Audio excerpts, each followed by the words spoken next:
নমস্কার বন্ধুরা, আপনারা জানেন পশ্চিমবঙ্গ রাজ্যের যেসব বিভিন্ন সরকারি ডিপার্টমেন্টের কন্ট্রাকচুয়াল চুক্তিভিত্তিক কর্মচারী বা অস্থায়ী কর্মচারী আছেন, যেমন প্যারা টিচার, আইসিডিএস কর্মী, আইসিডিএস সহায়িকা, আশাকর্মী, সিভিক পুলিশ, শিক্ষাবন্ধু, প্রাণীবন্ধু, প্রাণীমিত্র, SSK, MSK, vocational teacher, VRP সহ আরও বিভিন্ন দপ্তরে কর্মরত যারা কন্ট্রাকচুয়াল কর্মচারী আছেন, তাদের ভাতা বৃদ্ধি এবং বিভিন্ন তাদের সুযোগ সুবিধার দাবিতে তারা একাধিকবার বিভিন্ন ডিপার্টমেন্ট থেকে তারা রাজ্য সরকার বা কেন্দ্রীয় সরকারের কাছে তাদের ভাতা বৃদ্ধি সহ অন্যান্য দাবিগুলি জানানোর ঘটনা একাধিকবার উঠে এসছে।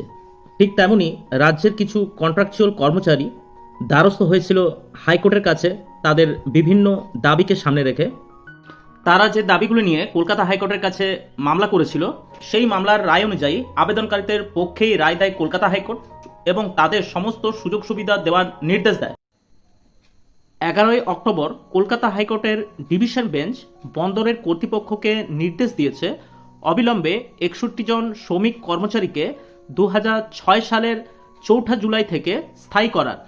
কলকাতা পোর্ট অ্যান্ড শো মজদুর ইউনিয়নের পক্ষ থেকে বন্দর কর্তৃপক্ষের কাছে আবেদন করা হয়েছে কলকাতা হাইকোর্টের ডিভিশন বেঞ্চের এই রায় দ্রুত কার্যকর করার।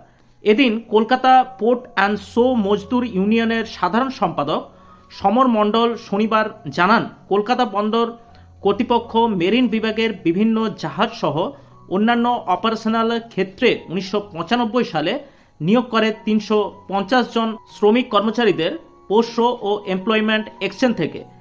এর মধ্যে থেকে স্থায়ী ও অস্থায়ীভাবে 3 শতাধিক শ্রমিক কর্মচারী নিয়োগ করেছিল। পরবর্তীকালে অধিকাংশ শ্রমিক কর্মচারীকে স্থায়ী করে বন্দর কর্তৃপক্ষ।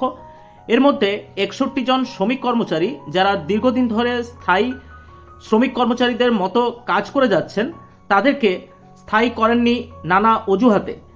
ওই শ্রমিক কর্মচারীদের মধ্যে কিছু শ্রমিক কর্মচারী 60 বছর বয়স হওয়ার কারণে কাজ থেকে বসিয়ে দেয়।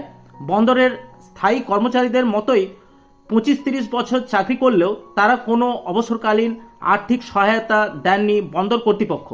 25 বছরের বেশি স্থায়ী কর্মচারীদের মতো কাজ করার সময় চাকরিরত অবস্থায় মৃত্যু হয়েছে কয়েকজন শ্রমিক কর্মচারীর। ওই সমস্ত শ্রমিক কর্মচারীরা পরিবারের সদস্যদের ও অন্যান্য আর্থিক সহায়তা দেননি বন্দর কর্তৃপক্ষ।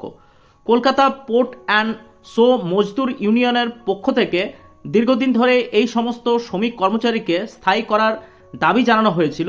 বন্দর কর্তৃপক্ষের এই শ্রমিক কর্মচারী বিরোধী নীতির বিরুদ্ধে এই সমস্ত শ্রমিক কর্মচারী আইনি সহায়তার জন্য আবেদন করে। কলকাতা হাইকোর্টের ডিভিশন বেঞ্চ গত 18ই সেপ্টেম্বর এ বিষয়ে রায় ঘোষণার সময় বন্দর কর্তৃপক্ষকে তীব্র ভর্ৎসনা করে। বন্দর কর্তৃপক্ষের এই নীতি অন্যায্য শ্রম অনুশীলন বলে আখ্যা দেয় আদালত। প্রসঙ্গত, স্থায়ীকরণের দাবিতে শ্রমিকরা জাতীয় ট্রাইব্যুনালে আবেদন করেছিল 2006 সালে 4 জুলাই। কলকাতা হাইকোর্টের বিচারক রাজাশেখর মান্থা 2024 সালে 18 মার্চ কলকাতা বন্দর কর্তৃপক্ষকে নির্দেশ দেন 61 জন শ্রমিক কর্মচারীকে 2006 সালের 4 জুলাই থেকে স্থায়ী করতে হবে। বন্দর কর্তৃপক্ষ সিঙ্গেল বেঞ্চের রায় কার্যকর না করে ডিভিশন বেঞ্চে অ্যাপিল করে। কলকাতা হাইকোর্টের ডিভিশন বেঞ্চ বন্দরের এই আবেদনকে খারিজ করে দেয়। আপনারা অবশ্যই আমাদের চ্যানেলটি সাবস্ক্রাইব করে রাখতে পারেন, কারণ আপনারা জানেন আমরা কন্ট্রাকচুয়াল কর্মচারী নিয়ে খবরের আপডেট পেলে অবশ্যই সেই আপডেট আপনাদের কাছে ভিডিওর মাধ্যমে সবার প্রথম তুলে ধরার চেষ্টা করি। আপনারা কন্ট্রাকচুয়াল কর্মচারী হলে আমাদের চ্যানেলটি আপনারা ফলো করবেন। ভিডিওটি ভালো লাগলে একটি লাইক দিয়ে আমাদের উৎসাহিত করতে পারেন। আজ এই পর্যন্তই, দেখা হচ্ছে পরের নতুন কোনো ভিডিওতে। নমস্কার, ভালো থাকবেন, ধন্যবাদ।